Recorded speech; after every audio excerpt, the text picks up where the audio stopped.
Hey, Liam, you got a second? Huh? No, not huh. I'm your boss. Maybe act a little concerned when I talk to you. What is it? I can talk a little more carefully, but it's kind of weird to talk like I'm concerned when I'm not concerned about anything you have to say to me. You need to be careful. I've been at this company for a lot longer than you. I'm seriously tired of all these boomers who are acting like they're so amazing because they've worked here for so long. So, what is it? There, are you happy? I'm concerned. And keep it short if you don't mind. I'm your direct boss. And so as much as I don't want to, my job is to manage you. About your attitude. A lot of other employees are really enjoying your attitude, and some are even complaining. It's not just freak complaints either. There are quite a few.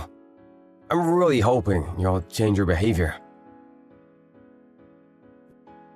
What? What are you talking about, my attitude and behavior? When we're having a conference with Global Para United, you're acting pretty terrible towards the other company's sales rep.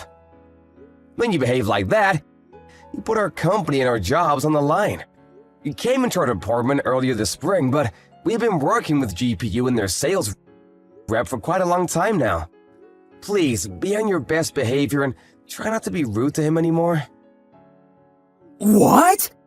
I didn't do anything wrong. That clown graduated from some no-name college. And yet here he is with a second-rate degree. Coming to presentations with a huge corporation like ours, I'm actually impressed that he has the audacity to do that. I just told him how I really felt about him. I'm sure he didn't have an understanding of the items he was actually selling. So I just tested him a little bit. Yeah, and the sales rep was answering your questions with no flaws. That person works really hard. We actually have reviewed him and told his company that we love him as our rep. Because of that man, we were able to enjoy our fresh supply of pears, so please do not act like that in front of him again. You're really texting me that right now? You must have had a lot of free time on your hands. When I try to talk to you in person, you scurry away like a child. Oh, come on, I wasn't running away. You always just come and talk to me right as I was about to go to the bathroom. Yeah, that's not my problem. Because how could GPU even send us a low-life, poor-educated man? That company must be pretty rotten. They should go under and take their stupid pears with them. You better cut it out. After looking at how you've been working, it's pointless to talk about their education background. Huh? You literally didn't even go to college, Steven. And here you are telling me, who went to a huge college, what to do. You're going to tell me what to do? You really should rethink your actions and what they mean. I just told you it's not about educational history or background. Look, let me tell you. The only person who can talk about educational background and history and how none of it matters are people who have a good educational background. In other words, you, Steven, can't tell me anything about education, capiche? Don't act like you're so damn special just because you started working here sooner than I did. Besides, I'm not like you and the other grunts. I'm the executive manager's son. My mom is the CEO's niece. I was promised an executive position when I started working here. I'm not like you who's gonna be used up like a company pawn and eventually disappear into some random third-rate company. We're completely different animals, you and I. Now, if you understand that point, please shut up and support me without any more complaints. So what? You're my boss and I answer to you. I'm going to be giving you orders real soon. So you better start kissing my ass for your own good. I'm just giving you some advice, some common sense. I wish you'd use that brilliant brain of yours before you do anything. Why are you acting like you're so smart? You work some dead-end management position with no college degree. Don't tell me what to do. I was born elite, do you understand me? I'm not like you, Steven. You need to stay where you belong and act accordingly.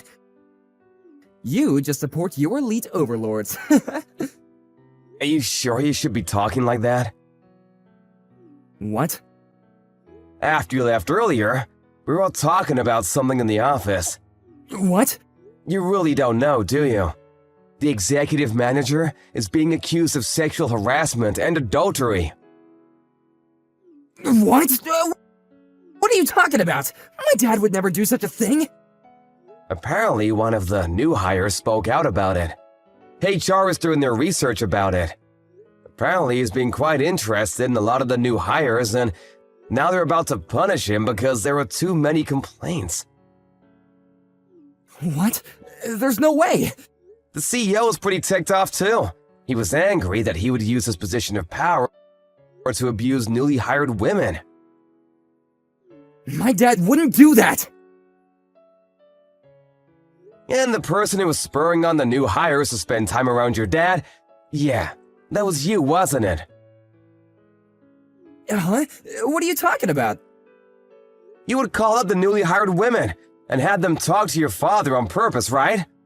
He's kind of a piece of work, to put it nicely, too. But you're also kind of a piece of shit, huh? You don't even have any proof of that. Don't start talking trash. I was asked by my father to give special instruction to the new hires. I just asked them individually while in private. I figured that since my father was calling them up, that they would be really nervous. I just acted as a middle-aged man is all. So, you're gonna take the stance that you don't know it all? He hasn't done any kind of sexual harassment. He's my dad. You realize that over 10 of the female employees have all grouped together to file for sexual harassment, right? You're kidding, right? Yeah, the executive manager, he's gonna be screwed. That's not true. Mom would never believe that crap either. I'm the son of my mom, who is the niece of the CEO. My status doesn't change. I hope so, for your sake. What? What do you mean? This whole thing. Apparently the CEO is on a punishment as well. What? Apparently a lot of the executives are gonna be cleaned out. There's no way that's true. Stop spreading false rumors about this. Maybe you should go home. Talk to your parents, the source of all this, right? This is all I can tell you about this anyway. I gotta go talk to HR about how you've been working anyway. How I've been working? Why? I told you I was your direct manager. Yes, yours truly. The guy with no college degree. This whole sexual harassment thing has brought your termination or suspension as a potential course of action, so I was called up to report on your regular workplace behavior. I finally get to give a detailed review. My workplace behavior? Wait a second. I worked hard every day, right? I did what I was told to. I worked harder than anyone else in the office. I mean, you did work fairly hard, but I've warned you time and time again about your behavior. But you've never gotten better. You almost ruined our relationship with one of our oldest clients. I remember the whole conversation that took place with the GPU sales rep. I don't think I can let that kind of thing fly. I told you about it and warned you as a sort of final warning, but apparently it wasn't useful at all. What are you gonna report about me? For starters, is that really how you should be talking to your boss? Sorry, sir. Please don't say anything bad in your review. I would have a really difficult time finding another job if I'm fired. Yeah, I know. Before you're able to start work here because of your connections, you couldn't find a job at all. You were a need for 2 years, right? How the hell did you know about that? How did you hear such a thing, sir? I know about my employees. It's pretty incredible, really. You went to such a prestigious university but couldn't find a job. I think that's actually pretty tough to do. I don't want you, who never went to university, to tell me how difficult it was, sir. I don't know how many times I have to tell you. It has nothing to do with educational history. I'm literally your boss. I wanted to leave a good review for you, but I don't think that's gonna be possible. Sorry about that, Liam. What? Hang on, please, hang on a second! I'll apologize for everything I've done up until this point. Please don't talk to HR and tell them all the bad things about me. I'm sure the thing with my dad is some kind of mistake, and once we can prove that, I think everything will just go back to normal. Can you just hang on a second? I don't need to wait. No matter what happens to the executive or the CEO, what I can do as your boss is report exactly what kind of attitude you had during your work hours. Hang on a second, I'll be more careful with how I talk to people, and I'll make a formal apology to the sales rep. I finally found a girlfriend! When I told her that I worked here, she seemed to really think highly of me, so I really don't want to quit this job. I really don't want to lose this girl! I don't really care about your private life. I even have a family, too! I even have a girlfriend right now! How could you abandon me like that? Maybe you should think about taking care of your employees. Do you have any kind of mercy at all? Or is it just because I went to a famous university? You must be some kind of jealous, huh? I don't really care about your college at all. Everyone you've been taunting up until this point, me, the sales rep from GPU, we all have families too. Everyone you've ever looked down on and treated accordingly have important people in their lives. You really shouldn't have focused on your parents' title or some kind of education you paid your way through.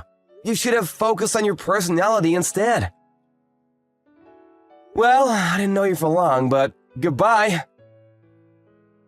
Hang on, I'm treating you with respect. Feel special. Yeah, that's incredible. You don't mean that at all.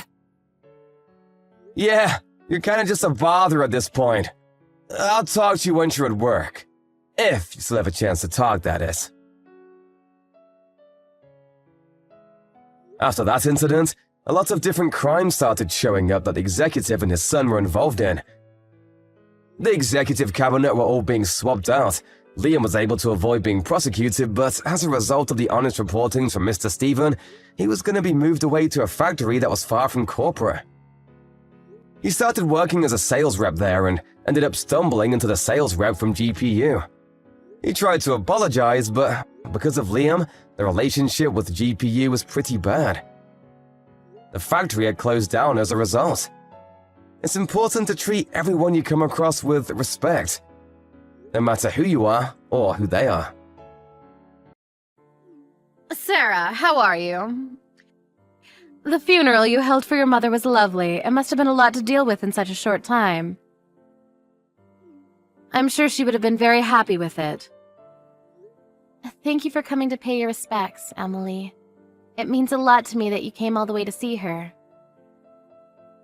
It was a good chance to see Stephen and the grandkids. And what kind of mother-in-law would I be if I didn't go? Thank you. I really am grateful. I regret that you and my mom didn't have much of a chance to see each other when she was alive. Yes, it really is a shame. She was living with you, wasn't she?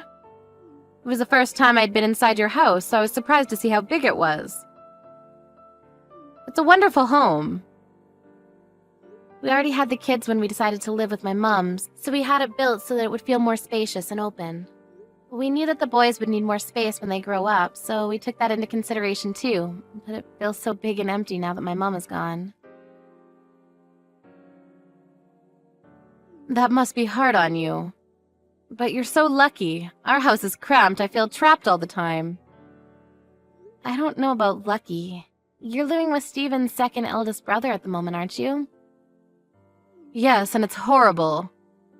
We're living with Thomas and his wife, but I can't bear her. I don't know why he married someone like her. She does nothing but cause trouble. Really? I haven't spent a lot of time with her before, so I don't really know what she's like. I don't know how she can call herself a wife. She always cuts corners on the chores and she complains all day long. She can't discipline her own child either. He runs around the house screaming and shouting. I can't live in a place like that. I didn't know any of that. What does your husband think? Have you spoken about it with him? That's the problem. She acts like such a good girl when he's around. When he's looking, she's the perfect daughter-in-law. She's so two-faced, it's very annoying. I guess that's why I don't feel like we can get on well. Is that so? That does sound problematic.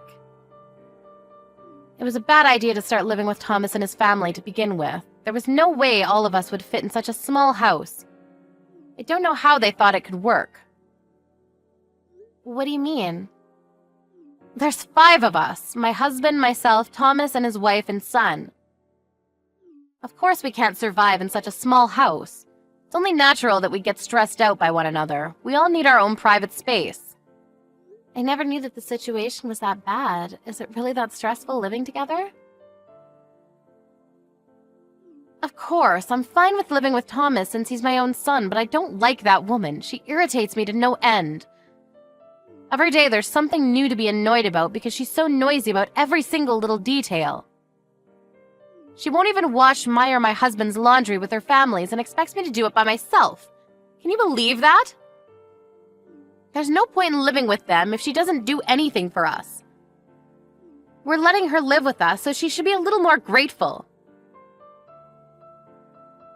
It's your husband's house, but I heard that Thomas and his wife are paying the gas and electricity bills, aren't they? It's not just the gas and electricity. They're paying for the groceries and other things, too. We provide the house and shelter, so the least they can do is pay for all the necessities. My son and his wife are paying for everything at the moment. That must make it much harder to mention that you're not happy with their attitude. I wonder what you could do. I was wondering about that, too. And I realized when I went to visit yesterday for the funeral, with your house being so big, maybe it would be a better idea if my husband and I moved in with you and Steven. Don't you think that's a wonderful idea? That way we can spend more time with the grandkids, too. We hardly ever see them. Excuse me? My husband and I could move in with you. You've got plenty of space now that your mother's gone. You were saying how it feels big and empty earlier. I'm sure Steven would be happy with that.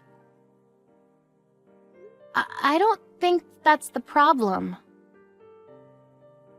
First of all, we only just had the funeral. We built this house with the intention of living with my mom, so it's filled with memories of her. And we've already discussed this before with Steven and your husband. I remember that we all decided that we wouldn't move in together. And that you would move in with one of Steven's brothers instead. So you don't mind living with and taking care of your own mother, but you don't feel any obligation towards your in-laws? Do you have a problem with living with me and my husband? Like I said, I didn't decide that alone. I didn't mean anything by it, but my mother did put a lot of money into building this house too. So she had every right to live with us.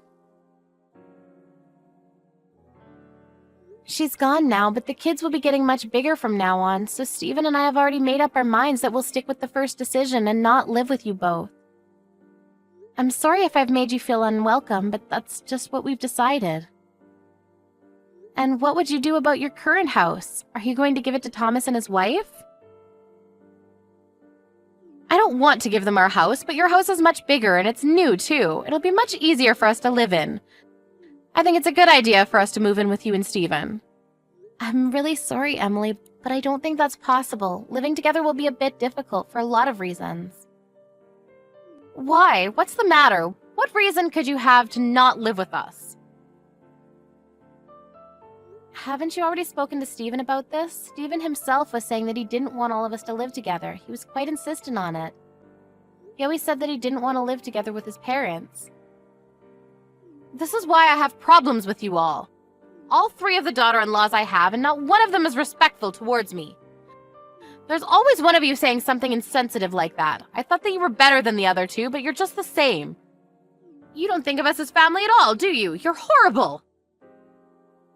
I don't think that at all. The biggest problem is that you have dog allergies. It's got nothing to do with you personally. We just can't have you staying with us when you can have a reaction. We have 2 dogs, so it really isn't possible for you to stay with us. That's why Steven was so adamant about not living together. We've already gone over this before. I was fine yesterday, so there's no problem anymore.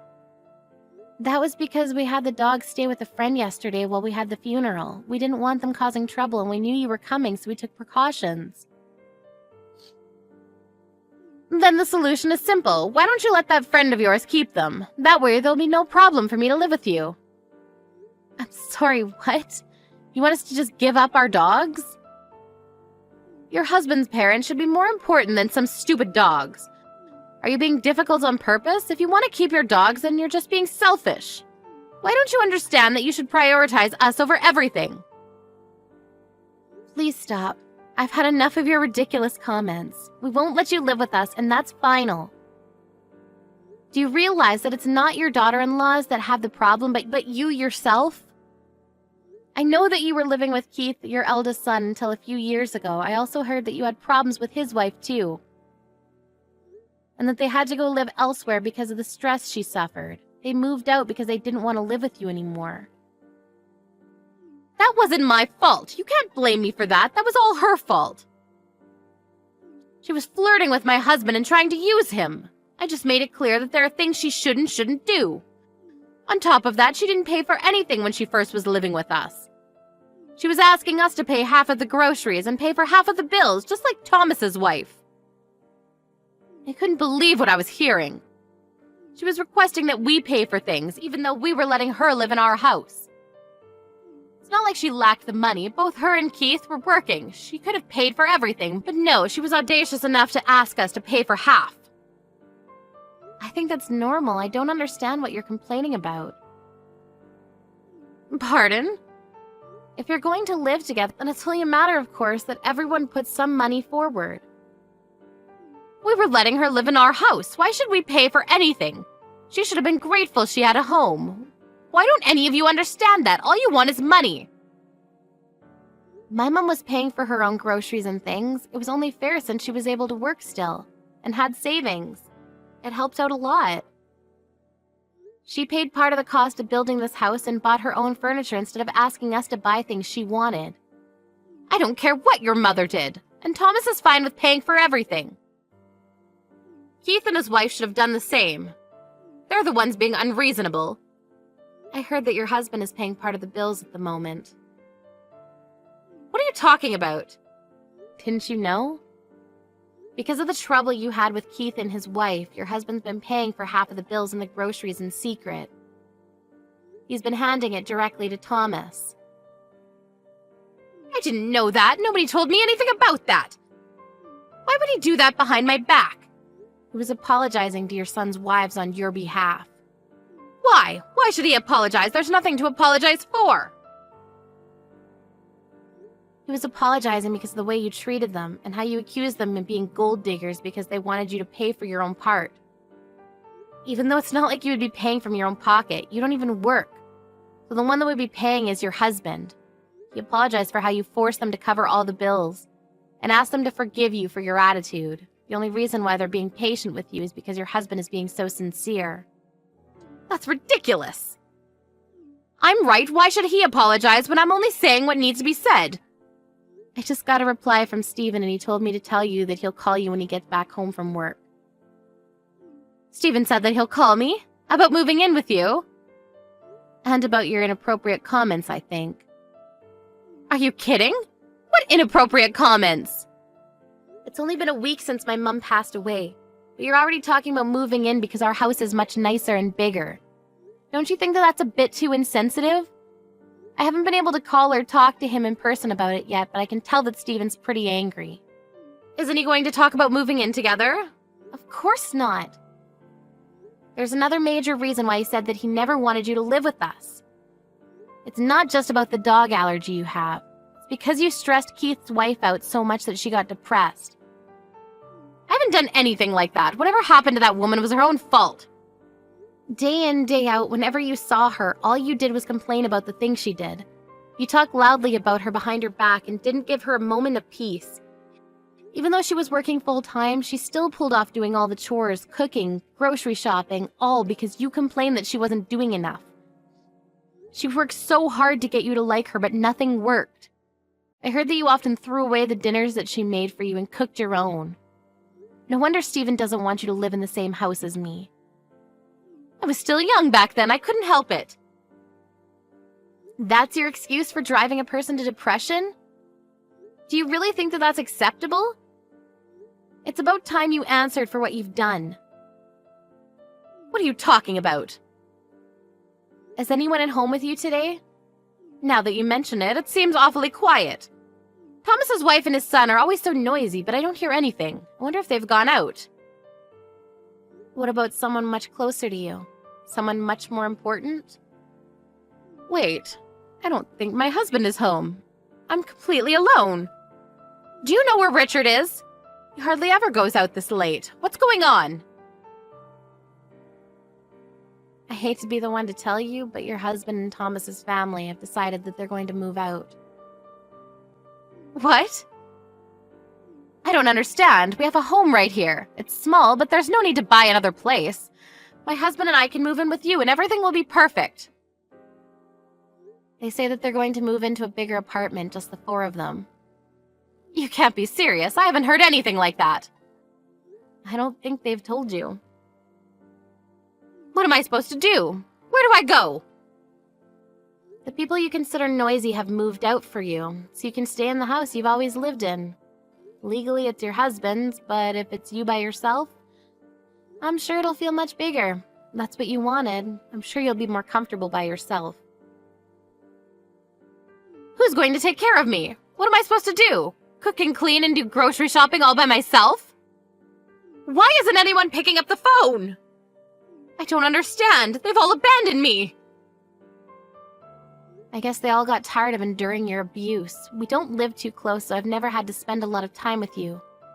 So I haven't experienced it firsthand, but it looks like you caused a lot of suffering for the people around you.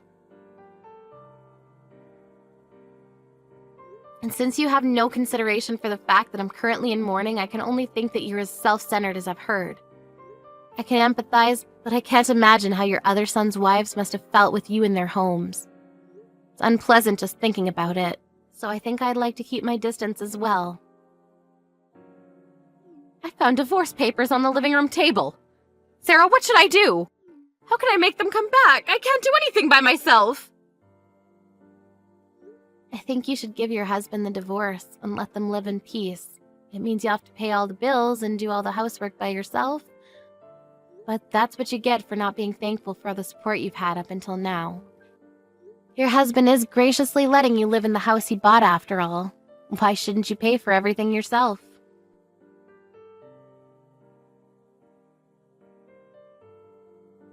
Thomas and his family moved out with Richard into an apartment, leaving Emily alone in her husband's house. The apartment they moved into wasn't as big as their old home, but they were able to live in peace and stress-free.